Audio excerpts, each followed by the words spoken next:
Au sommaire, un lot de matériel pour renforcer le système sanitaire au Burkina, estimé à plus d'1,310 milliard de francs CFA. C'est un ensemble d'équipements médico-techniques, des réactifs et des consommables remis au département en charge de la santé par le projet de préparation et de riposte à la COVID-19. Qui sont les structures bénéficiaires?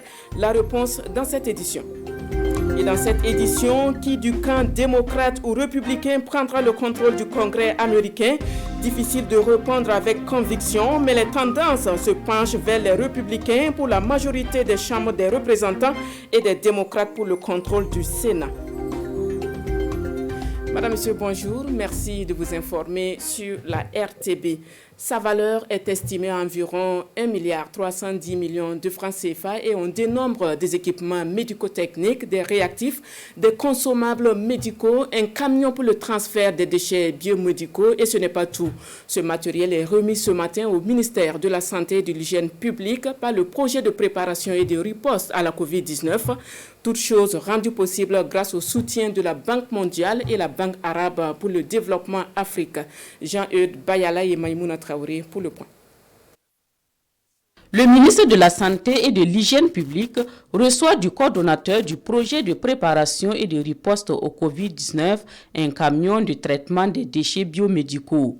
Le projet donne également un lot d'équipements médico-techniques destinés à l'ensemble des structures sanitaires du pays et à certaines structures centrales du ministère. Le don est également composé d'affiches et de boîtes à images pour la surveillance communautaire du COVID-19.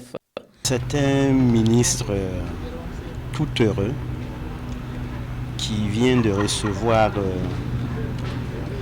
ce don. Il s'agit d'équipements médico-techniques au profit des blocs opératoires de nos centres médicaux avec antenne chirurgicale, du centre hospitalier universitaire Yalgado Ouedraogo. Il s'agit aussi d'équipements qui viennent renforcer les laboratoires de l'ensemble de nos structures de santé. D'un coût d'environ 1,310 milliard de francs CFA, ce matériel est acquis grâce à la contribution de la Banque arabe pour le développement de l'Afrique BADEA et de la Banque mondiale. Avec l'avènement du Covid-19 dans notre pays, le gouvernement a élaboré un plan national de réponse à cette épidémie. Et dans ce cadre-là, il a demandé l'appui des partenaires techniques et financiers pour accompagner le gouvernement afin de mettre à la disposition du personnel de la santé les équipements et les formations nécessaires pour pouvoir faire face à l'épidémie. Donc c'est dans ce cadre que la BADEA et la Banque mondiale accompagnent le gouvernement à travers le projet PPR Covid-19. Le projet de préparation et de riposte au Covid-19 n'est pas à son premier geste. Dans sa dynamique de contribuer au renforcement des plateaux techniques des structures sanitaires, il a offert il y a quelques jours des équipements médico-techniques au district sanitaire de Boulmigou et de Kosodo et au centre hospitalier universitaire Yalgado Ouedraogo.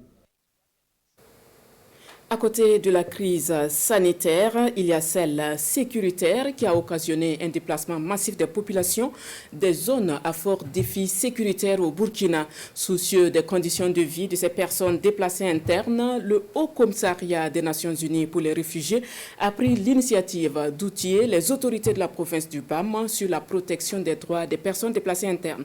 Compte rendu de Amadou Ouedraogo et Jacques Ouedraogo. Les autorités de la province du BAM renforcent ici leurs capacités en matière de protection des personnes déplacées internes.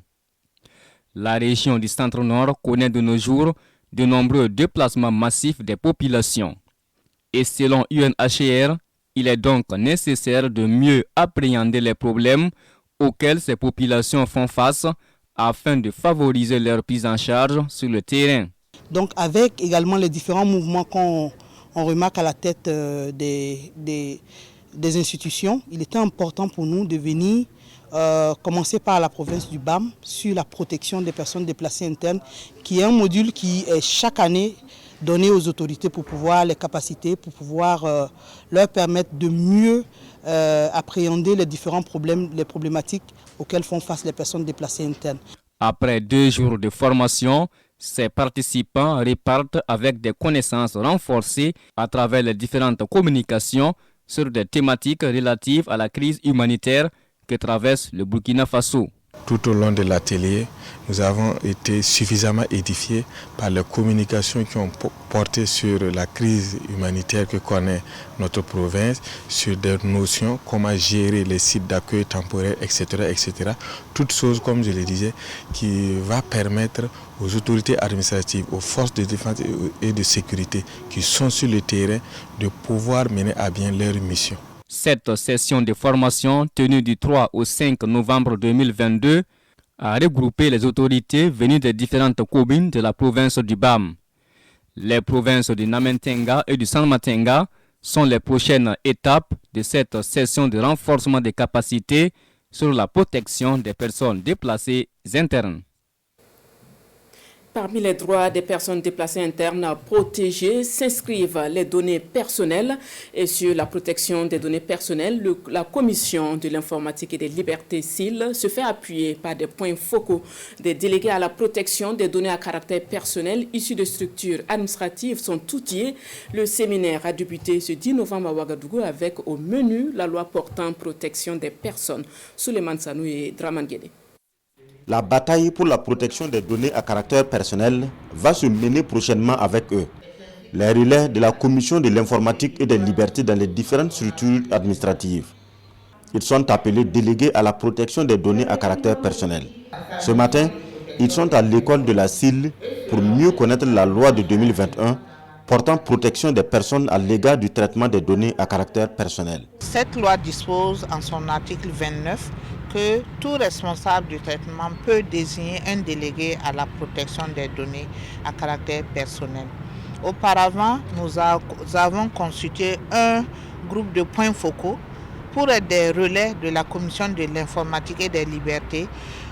Aujourd'hui, ces points focaux sont remplacés par les délégués à la protection des données pour accompagner leur administration respective pour une meilleure application de la loi, pour un meilleur respect des droits des personnes en matière de traitement des données. Le séminaire est parrainé par le ministre de la Justice qui entend traquer les dérives du numérique avec le concours de ses délégués. Nous sommes en présence d'une loi qui vient d'être votée en 2021. Donc il faut bien qu'on puisse s'en approprier et surtout la mettre en œuvre sur le terrain. Donc je les invite à l'assiduité et surtout à des échanges fructueux et francs pour pouvoir connaître tous les contours de la loi et mieux l'appliquer sur le terrain. Point focaux de la CIL au départ, ils deviennent délégués à la protection des données à caractère personnel avec l'avènement de la loi de 2021. Des collaborateurs externes de la CIL qui apprennent le cadre juridique et institutionnel en ce qui concerne la protection de la vie privée. Dans cette édition, nous faisons un clin d'œil au centre de formation SND Badala.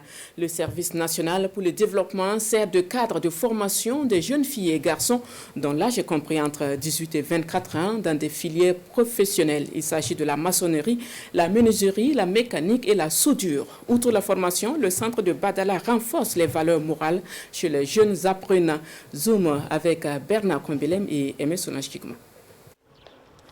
Né sur les cendres du service national populaire de la Révolution, le centre de formation professionnelle du service national pour le développement de Badala, localité située à 10 km de Dédougou, sur la route nationale numéro 14, reçoit chaque année 200 appelés filles et garçons de 18 à 24 ans pour une année de formation dans les filières maçonnerie, soudure, mécanique cycle et menuiserie. Ici, par exemple, vous n'allez pas nous voir enseigner de l'armement, ni autre discipline militaire. Mais nous puisons du règlement des disciplines générales de l'armée que nous enseignons dès qu'ils arrivent. Si vous remarquez, vous voyez comment ils sont assis. Pas de désordre. Donc ils ont déjà fini cette phase-là d'1 mois avec nous et ils commencent la professionnelle. Et ils font la pratique en même temps. Vous avez constaté, peut-être vous ne nous avez pas suivis, il y a beaucoup de choses ici qui ont été réalisées par les appelés. Regardez par exemple le carré d'armes.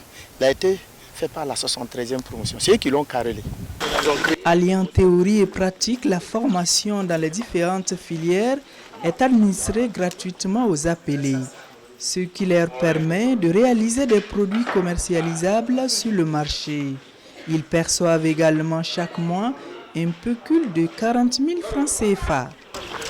Et comme l'enseignement est entièrement gratuit, il contribue à l'alimentation. L'alimentation, ensuite le permis et le reste, souvent il reste 5 000 francs. Et comme ils sont nourris, ils dorment ici, ils se lavent ici, tout est assuré. Et donc ces 5 000 francs met en épargne pour eux à partir de l'année passée. Oui, payer les premiers outils de travail après avoir fini leur formation ici.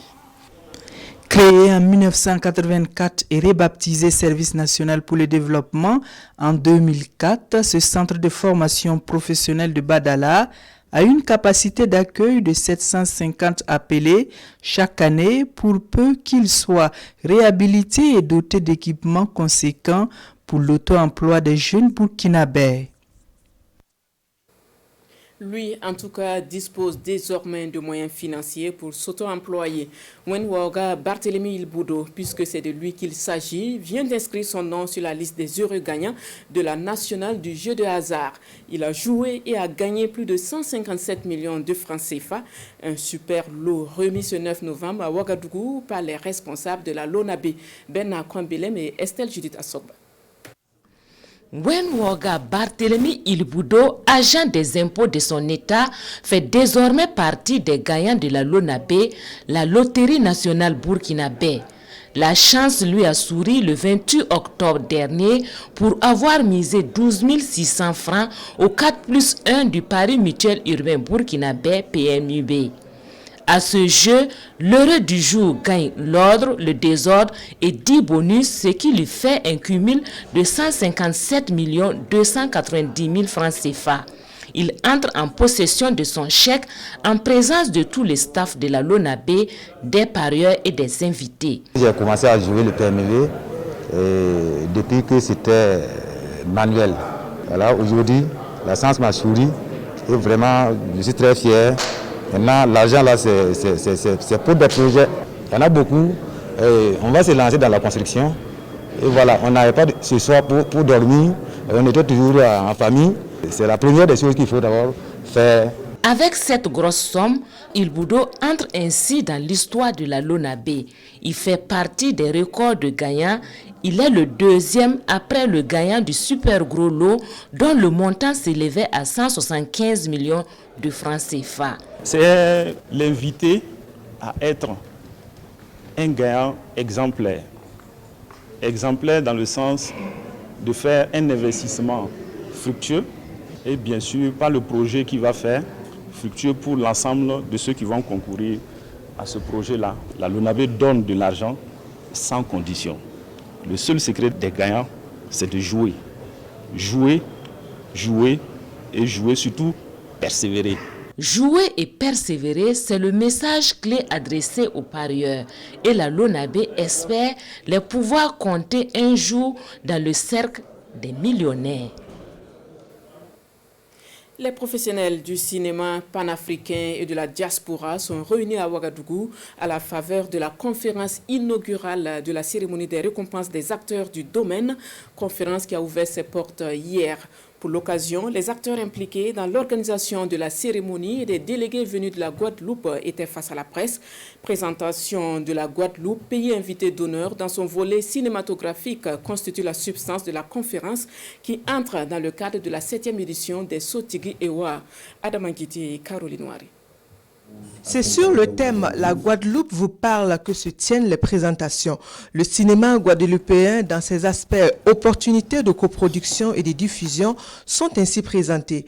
La délégation dépêchée à cet effet parle d'un cinéma en quête de partenariat et se réjouit de la tribune offerte par les Sotigui Awards. Au-delà des Sotigui Awards, c'est vraiment une date historique parce que nous avons le sentiment que l'Afrique coule dans nos veines et que nous revenons un peu à la maison. Donc il y a déjà cet apport-là de dire que nous sommes ensemble et ensuite de dire que la Guadeloupe, même si elle est petite, c'est 1640 km², elle a un apport touristique, géographique, climatique qui est très favorable pour les tournages. Et donc, avec cette petite pierre, nous pensons construire ensemble avec les Sotigui Awards. Cette édition des Sotigui déroule ainsi le tapis rouge à la Guadeloupe en désignant ce pays invité d'honneur. La présente conférence inaugurale est donc entièrement consacrée à la Guadeloupe. Ils vont présenter le cinéma guadeloupéen et toutes les opportunités de construction qui peuvent aller. Nous avons des nominés burkinabés et d'autres qui vont venir des autres pays. La promotion des acteurs comédiens du cinéma à travers le digital est le thème de la présente édition. Des panels, des sessions de formation et des projections de films sont au programme avec pour point culminant la soirée de distinction le 12 novembre prochain. Les amoureux du 6e art, eux, sont invités du 8 au 12 novembre prochain au sein du Théâtre Soleil 6 à 6 à Ouagadougou pour la 2e édition de partage artistique pour la jeunesse PAGE.